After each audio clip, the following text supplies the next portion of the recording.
Hi, I'm Dr. Rajani, and today I'm talking about the underutilized microcannula injection technique.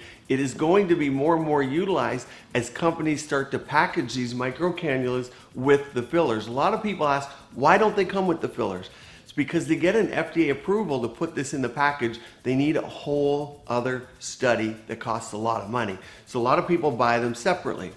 But creating the opening is one of the most common mistakes that I see made. The needle that they're going to use is going to be larger than the micro cannula because we want a larger opening and put the smaller cannula through.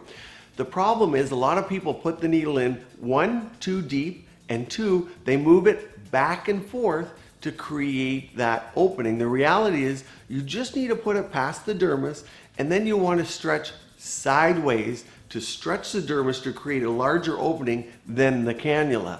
And that's the correct way and the most common way to avoid bruising when creating the port, because anytime you put a needle in a face, you could get a bruise. Although the microcannula decreases that risk, it doesn't take it to zero.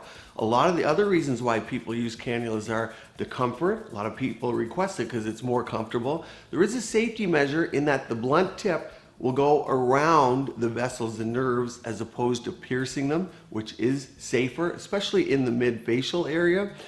Also, they're flexible, and this is how you're going to choose your cannula based on the ease of flow of product, and then also the flexibility allows you to, through one opening, go to multiple areas on the face. So at the edge of the mouth, you can treat the nasolabial fold, the mesolabial fold, the lip, and even along the jawline, all through one opening. But the flexibility of that cannula, the properties that avoid it from kinking or creating a bend in the steel, are what are going to be personal to each individual user.